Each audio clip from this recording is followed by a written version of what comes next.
നിങ്ങളുടെ നാട്ടിലെ സ്ഥാനാർത്ഥി നിങ്ങളെ നേരിട്ട് വിളിച്ചിട്ടുണ്ടോ? കേരളത്തിലെ ഭൂരിഭാഗം ആളുകളെയും കഴിഞ്ഞ ദിവസങ്ങളായിട്ട് ഏതെങ്കിലും രാഷ്ട്രീയക്കാരെ നേരിട്ട് വിളിച്ചിട്ടുണ്ടാവും അല്ലെ? നിങ്ങൾ ആ കോൾ അറ്റൻഡ് ചെയ്യുമ്പോൾ അല്ലെങ്കിൽ ഒരു രാഷ്ട്രീയ പരസ്യം നിങ്ങൾ സ്കിപ്പ് ചെയ്യുമ്പോൾ കേരളത്തിൽ മാത്രം അറിയുന്നത് കോടികളാണ്. AI വോയിസ് ക്ലോണിംഗ് വഴിയാണ് അവർ വോട്ടർമാരെ വിളിക്കുന്നത്. 2026 ഇലക്ഷൻ ക്യാമ്പയിന് മൊത്തത്തിലെ ഡിജിറ്റൽ പ്ലാറ്റ്ഫോംസ് തൂക്കിയ നിലയിലാണ്. സോഷ്യൽ മീഡിയ ആണെങ്കിലും നമ്മൾ നിത്യേന ഉപയോഗിക്കുന്ന പല ആപ്പുകളിലും വെബ്സൈറ്റുകളിലും ഇലക്ഷൻ ക്യാമ്പയിൻസ് നിറഞ്ഞു നിൽക്കുകയാണല്ലേ. കഴിഞ്ഞ തെരഞ്ഞെടുപ്പിലെ കണക്ക് നോക്കിയാൽ ഡിജിറ്റൽ സ്പെൻഡിങ്ങിൽ ഉണ്ടായത് ഏകദേശം 10 ഇരട്ടി വർധനവാണ്.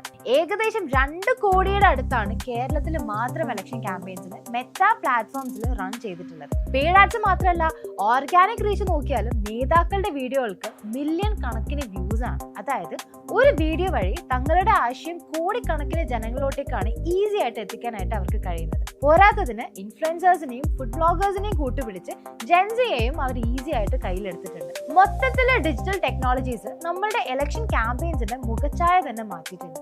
അപ്പോൾ ഒന്ന് ആലോചിച്ച് നോക്കിയേ, കോടികൾ പൊട്ടിക്കുന്ന ഈ ക്യാമ്പയിനുകൾക്ക് പിന്നിൽ പ്രവർത്തിച്ച ഡിജിറ്റൽ മാർക്കറ്റർമാർക്ക് അവർ എത്ര പ്രതിഫലം കൊടുത്തിട്ടുണ്ടാവും. സ്ട്രാറ്റജികൾ കൂടുതൽ പഠിക്കാൻ വേണ്ടിയിട്ട് പേജ് ഫോളോ ചെയ്യുക, വോട്ട് രേഖപ്പെടുത്താനും മറക്കരുത്.